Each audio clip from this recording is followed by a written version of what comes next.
I know everyone's looking for ways to save money around the holidays or for any big meal plans to have. And today I have some tips that I want to share with you that I use or have used in the past few years that have really helped me save money on what we have for the holidays. But before we get started, I'm Julia, Aaron's behind the camera, and we are the Canny Couple, a small homestead family in Virginia that work every single day to merge homesteading and frugality. And I have really worked very hard to get our grocery budget under control. I've gotten better over the years. When we first got together, our grocery budget was way more than it is now. Probably double. Probably double than what it is now.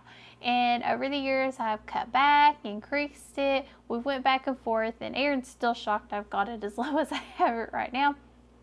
But I will tell you, when it comes to holidays, that one big meal, if you're not doing a few things to help cut those costs, you can really get those costs out of control. So for me, I like to build my holiday meal plan around what is in my pantry. Now, when I say pantry, this is my shelf-stable storage pantry. I also include my freezers. I include anything that we have grown in our garden that is shelf stable. Like if we had squashes or anything like that, I have sweet potatoes that are sitting outside. I have potatoes. I would include those in my pantry as well. That's food that we have had, that we have grown, that we preserved ourselves to eat at a later time. So that is part of my pantry. It's not just these cabinets here. I know that can get a little confusing. Most people assume this is just your pantry. Your freezer is an extension of your pantry. It's just not shelf stable. And we're really working to get away from having the freezer to a not 100%, like 80% shelf stable pantry. So we want to save money. There are easy ways to do it, and how you can do that is to really focus on using your pantry, using what you've grown from your garden. And here are some really easy ways to do that. But before I go into those, we would really appreciate if you hit the like button and subscribe to our channel. And these tips don't just work for if you are cooking a big meal for yourself. These also work if you just bring a side dish or you do both. I do both. I take side dishes and I also do a meal for us to eat on for a few days. So, number one thing you need to know, how many people are you feeding? That is going to determine what you cannot make, especially if you have a big family. If you only have 5 people, 3 people, 1 person, are you feeding 40 people, 50 people, 100 people? What's your number? You need to know this because that's going to determine what you can make, how much you can use, how many ingredients you need, all of this. So know how many people you're going to be feeding. Number 2, you need to know what's in the pantry. That, I think, kills more people on spending money than anything else, is not knowing what's actually in your pantry. If you don't know how many things of breadcrumbs you have, or if you don't know how many things of soup you have on hand, or anything else that you cook with on the basic, need to know basis. Like for me, tomatoes. I need to know how many canned tomatoes I have on hand, or how many jars of beans I have on hand. These are things I cook with all the time. So I keep a pretty regular hand into my pantry because I'm in it a couple times a week, and I have it organized the way that I can tell by looking at it what we have and what we don't have. So you see my pasta shelf, it's very easy to see how much pasta I have on hand. Super easy. It's super easy to see how much mac and cheese I have on hand.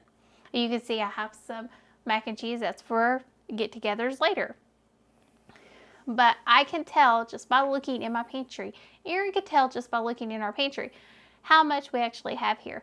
I can see how much evaporated milk I have. I can see how I don't think I have any whole milk that's shelf stable in there. So that kind of worries me. So I'm going to get some shelf stable whole milk. I might have one up there. I can't tell. There's one. So I can tell just by looking what I have and what I don't have.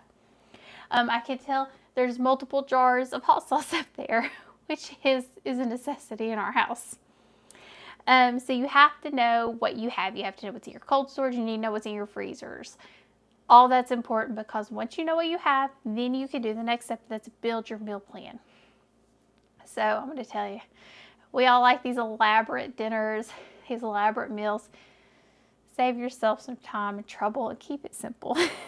Build your meal plan and build it with ease in mind. Keep your meal plan simple, fewer dishes. You don't need 20 side dishes. You really don't. You may need 5 to 7 or less in all reality, depending on how many people you need to feed. If you have a lot of people you need to feed, you might need to have more side dishes. If you have some people with dietary concerns, you might need to have 1 or 2 extra side dishes for them. I totally get that. But in all reality, these huge feasts that you see on TV where you have 30 side dishes, it's a lot of work for one person, and it just makes it really complicated. So, plus you don't know if you have all the ingredients or you'll use up all your ingredients. And our goal is to keep our pantry working for us. So we're not using up all of our pantry, we're keeping our pantry full, but we're using what's in it and rotating our items. The other part is to this, keep your fancy dishes down to a minimum. A lot of times people don't eat the fancy dishes, they're newer. I know like a lot of people have family recipes, and I would keep those to a minimum. I would pick out your absolute favorites and make those, but I wouldn't make every single dish a family recipe, like a family favorite. It almost loses that joy that a lot of people would have, like this is a family favorite. For us, I don't make a lot of candy. I make 1 to 2 types of candy. On the holidays, I make peanut butter balls. That's my family favorite. It's a family recipe, one that I have and my mom had before, and I make and Aaron loves, and that's the one we want. So instead of me making and spending hours in the kitchen making all kinds of different candy, because I can do that, I only make the one type of candy because that's what my family enjoys the most, and it brings us the most joy. Would you agree with that? Totally. Make sure you're fixing food your family eats. I think this is a big thing. If your family does not eat green bean casserole, it does not make sense to make green bean casserole, even though it's a standard. I don't make food we don't eat. I do not. We are a small family, and there are foods like I don't eat that I will make for the holidays. Like I make Aaron potato salad. It's a must. It's what won his heart. It's required. It's required. But he eats all of the potato salad in a few days. He spaces it out. He and his dad eat all the potato salad, so I don't have to worry about having something to throw away. Now, if it were just Aaron eating a bowl full of potato salad, I wouldn't bother to make it. It wouldn't be worth the ingredients for something that gets thrown away. So you really have to be thoughtful about this, because not only are you making this food, you don't want to waste it, but if you have spent money on it or you've spent time in your garden, the effort, the energy, plus the time it takes to put it together, to cook it, just make the food your family really likes to eat. If you make a whole bunch of your family's favorite side dishes that you know they like if you have littles and they like mac and cheese and mashed potatoes and things of that nature, focus on that. Make the things that you know they really like to eat, instead of making a whole bunch of different things because it seems holiday. I know that's a really big thing. For us, we make one dessert. I make pumpkin pie. I know all of my people eat pumpkin pie. They love pumpkin pie, so that's all I have to focus on. I don't have to make things that I might not eat or Aaron might not enjoy. Start planning for those meals now. So if you're going to make stuffing and you have the ends of bread because you bake bread or you buy bread, throw that ends of bread in the freezer. If it's about to go bad, throw that ends of bread in the freezer. You can use it later to make your stuffing. You can also do a lot of different things to kind of help get you ahead in whenever you're trying to work through all of this food. So really start to plan, ahead, because you have your meal plan, what you're using today that you can use tomorrow for that meal. I just did celery. I just cut down all of our celery. I'll have another batch to cut, and when I washed it and cleaned it, I portioned it out so we would have enough to make stuffing for Thanksgiving and for Christmas, because that's what we would use it for. The other thing I would say is get creative. This really applies if you have a small pantry. If you haven't built your pantry up to where you want it to be, or you're working on building your pantry and you have a smaller pantry, you might have to get really creative with some of your side dishes. You might have to use more fillers. Oatmeal's a filler in some things, so you might have to look up okay, I don't have these ingredients that are more costly, so you might have to look at different recipes. Say you have recipes that use a lot of cream cheese. Cream cheese for us is really expensive. Super expensive, one of the most expensive ingredients I have to buy, so I only get it when it's on sale. if I had to do a recipe that called for cream cheese and I didn't have it on hand, I wouldn't go to the store and get it. I would go look for another recipe and find something else that would work for our family. If you look at the recipe, you look at the ingredients, you should know by looking at the ingredients before you even make it if your family will eat it. If they don't like the ingredients in the meal, don't make it. Because if it calls for peppers and onions and all these things your family won't eat, it's not worth you going through the effort of making it because nobody's probably going to eat it. Homemade. I'm talking about your soups, your breads, things of this nature. It really does taste better if it's homemade. It really does. We bought a store-bought bread a couple of weeks ago when we had a power outage and I needed something to fill in our lunch. So we got a loaf of homemade bread and it was not good compared to the homemade bread we've been eating. It tastes better. It doesn't take that long to throw it together.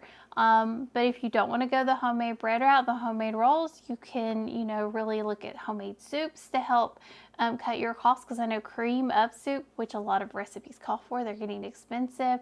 A lot of those different things you can look to change and shift what you're actually making. Like homemade gravy, you can find a recipe to throw. You can make a lot with flour.